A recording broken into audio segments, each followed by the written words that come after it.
Alright, I have here a new bag, or not a new bag, because the star of the show is actually the fabric, the construction, the material of this bag from Alpaka. And I really want to show you this bag, not only for its usability and for a review of this bag and what is inside. This is not my EDC because this is the start of June. There will be another EDC video at the end of the month for this month, but this is basically what I have been carrying as my EDC for the last few days when I was using this bag from Alpaka. And as I said, the star of the show is the fabric, and this is really complicated, so please excuse that I need to read this off.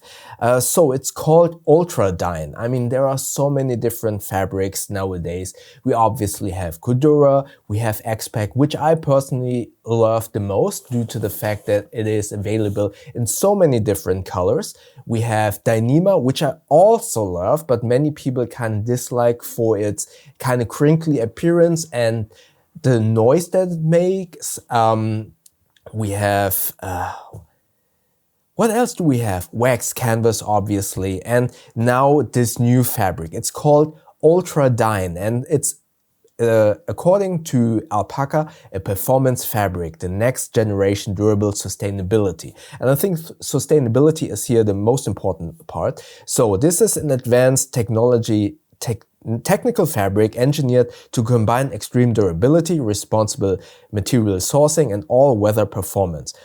It's a long text. I'm going to skip over some and just highlight a few of the things. The fabric features a recycled PE backing for structural stability and water resistant, paired with a recycled nylon reinforcement grid, as you maybe are able to see here in somewhat of the close-up. And yeah, you don't need all of the technical information, but the highlights are outstanding tear strengths, ASTMD, I don't know this term, warp 65 pounds, fill or LB, fill 80 LB, high abrasion resistance, and waterproof protection. So a lot of technical stuff that I personally usually don't really focus on and care for. For me, what's important is how does it feel, how does it look, how durable it is, and yeah, the overall haptics of this. And truth to be told, when I got this bag, I thought like, okay, this is a cool fabric. It feels lightweight. It kind of feels or reminds me of Dyneema and X-Pac, but with a somewhat thinner and therefore softer haptics and perception. You still have somewhat of a crinkly noise, but not as much as Dyneema. It feels somewhat like Dyneema, but a little bit smoother without giving you this crinkly optics. Obviously, this is a small bag. I don't know how this fabric kind of acts if it's a bigger surface area like on a backpack. I don't know if this will also have this crinkly appearance, but what I do like is the kind of focus on economic friendly and sustainable materials. I do like this a lot with this. From using this, I can say that it is easy to wipe off dirt, it feels durable, and it feels high quality. I do trust Alpaka a lot when it comes down to durability. You have Aqua YKK zippers on the outside, dual side, this strap, to which I get in a second. There is a very important factor with this. This is somewhat kind of seatbelt webbing, which feels soft, but it is really important. Stick to the video to know what I think about this. You have this Maglocks that you can open up like so, and they close magnetically and actually are very secure and durable. You have, if you detach the straps, not only via this Maglock, but from this hook, you can actually utilize this as something that you attach to your belt loop or a strap on a backpack. So this is a really good kind of addition to it. As you can see, you have lashing points where I put this carabiner, this S-biner basically from gravel. You have another loop here, and you have a stretchy pocket on the outside here, which usually I like a lot, this kind of temporary storage. I did like it extremely well on this one from Able Carry, this stretch pocket, which I utilize basically as a temporary storage. However, this bag is so small, the fuller you fill up this part in the main compartment, the more difficult it becomes to kind of slide stuff inside. So in the end, I didn't really utilize this pocket that much. I actually only, in air quotes, used it as a temporary storage for either my AceFast earbuds, like so, or my car keys. The Orbit key did fit in here, but it was a little bit fiddly because I have a lots of bunch of stuff on my Orbit key. So again, this is a cool idea, which I do like a lot on other bags, like the one from Able Carry, but on this one, when this is fully filled, it gets a little bit cumbersome putting stuff in here. But still, it's a good temporary storage if you quickly want to store your car keys, for example. Here in the back, you have a phone slot, which I cannot utilize because I use a chunky Fold 5. You have this little pull tab to kind of pull out your phone if you have a small phone.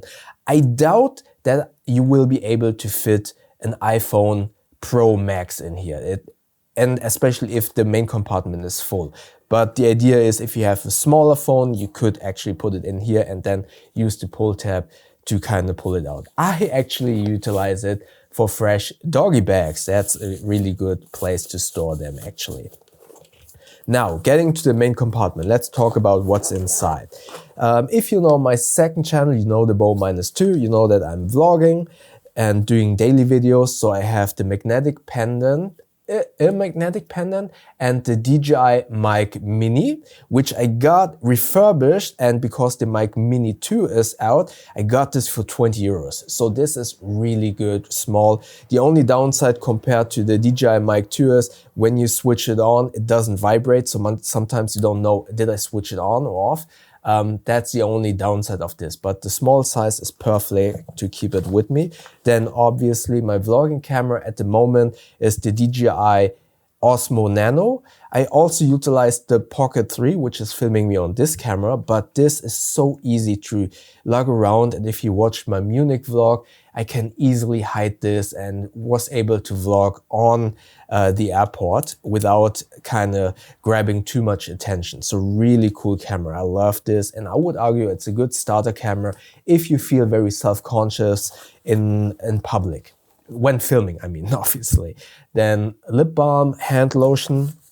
You can see this. What I really like is this bright ripstop fabric in a lining that makes finding stuff really good. But you can see, so let's just show you on the inside. So with everything inside, it kind of is very stuffed, and when you want to get to something at the bottom, you actually need to take out these items first, and then now I get to the bottom and show you what's there.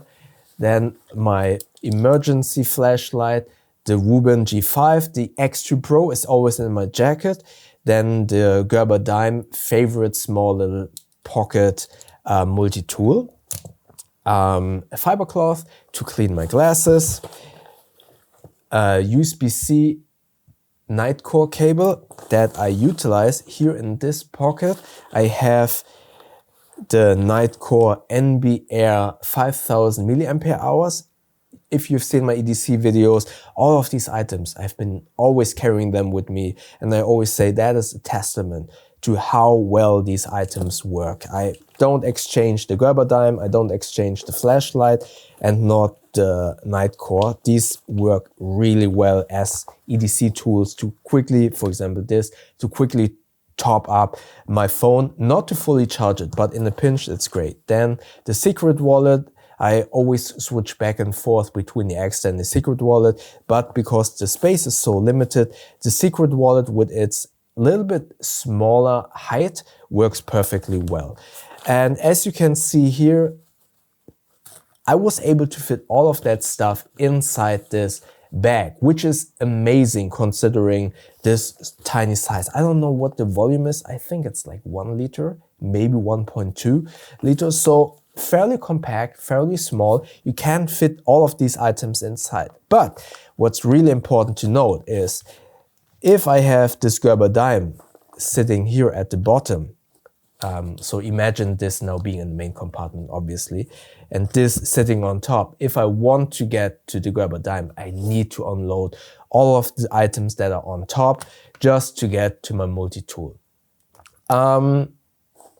Obviously, some of these items, like the emergency flashlight or the multi-tool, you don't need to get to that often. So it's more of good to have with you. And if you kind of think about your EDC in that regard, so only a few items like wallet, maybe my camera, are the items that I need to get to, in air quotes, fast on a regular basis. And you think, okay, these smaller items are only there just in case, therefore I don't mind to rummage around a little bit to get to them.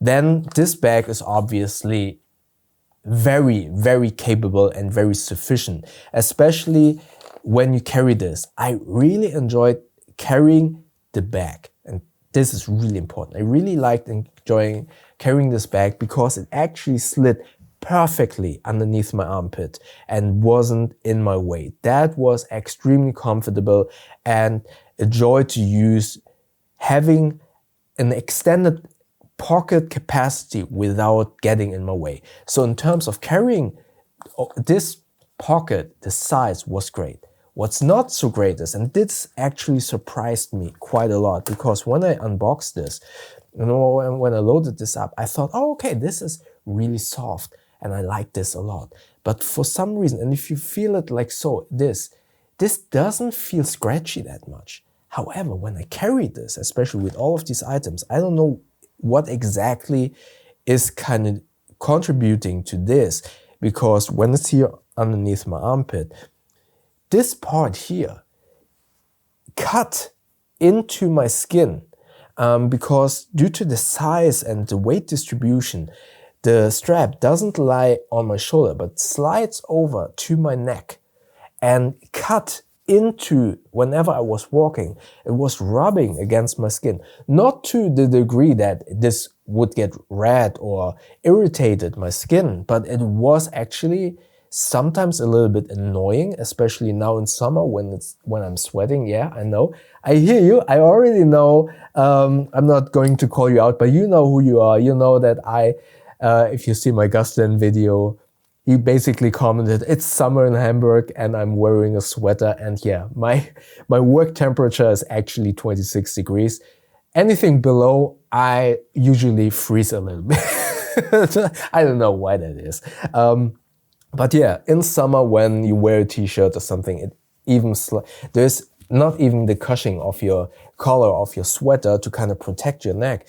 So this really kind of rubbed against my neck and I didn't like that. So I always kind of adjust the strap to kind of slide over to the shoulder part to kind of protect my neck. And this really surprised me. I honestly don't know what exactly this is. Yes, if you really carefully kind of go along this edge, you kind of feel that it is a little bit, in air quotes, rougher, but not by much. So when I got this, I didn't expect this to be that uncomfortable or that kind of cutting me. Again, it's not to the point that I get irritations, but it is a little bit uncomfortable and it did surprise me. To be fair, you could argue, okay, this is a lot of stuff that is a little bit heavy and therefore the weight and the physical attributes of the weight in combination with the little bit smaller strap and this being soft and therefore is easier to slide over to my neck might be the reason. But yeah, I definitely wanted to kind of make you aware of this, that this could be a little bit scratchy on your neck. Other than that, let's go over again to the fabric and build quality. Build quality is amazing. As I said in the introduction, Alpaka, you cannot go wrong with their build quality and their designs. This new fabric, is it worth over X-Pac or canvas? I would say over canvas, Cordura, over Cordura, I would say yes, because Cordura tends to be a little bit rougher and I do like the smoothness of this fabric. Is it better than X-Pac though? I know X-Pac is very polarizing. Not many people like X-Pac, but I do like X-Pac because you can get it in different colors. As far as I am aware, this is only available in this gray, maybe black and maybe dark green, but not in white, for example. I love white X-Pac. And if I could choose between the properties of this fabric and a cool color, personally, I would go with a cool color, but your mileage might vary. Let me know in the comment section below what you think about this new fabric. But yeah, it is small. This sling bag is small, yet it fits a lot of stuff. If you prefer a smaller sling bag, I can highly recommend this. In terms of fabric, personally, I would go with a white version of X-Pac instead of this, but I do like this new innovation of this Ultra-Dyne fabric. It's a cool direction this company is going for. So what are your thoughts about this fabric, and more importantly, your thoughts about these smaller sling bags? Let me know in the comment section below. And obviously, all of these items are linked below. Those are affiliate links. With those you won't pay more, but you will support the channel with a small kickback of that sale. And if you do so, thank you very much. And yeah, maybe check out my, speaking of colors, check out the yellow Amber Wolf sling bag that I reviewed in a couple of videos back in my last everyday carry. Check it up here. YouTube thinks that you like the video down here. And don't forget to subscribe by clicking the button up here. That way we see each other in the next video. Thank you very much.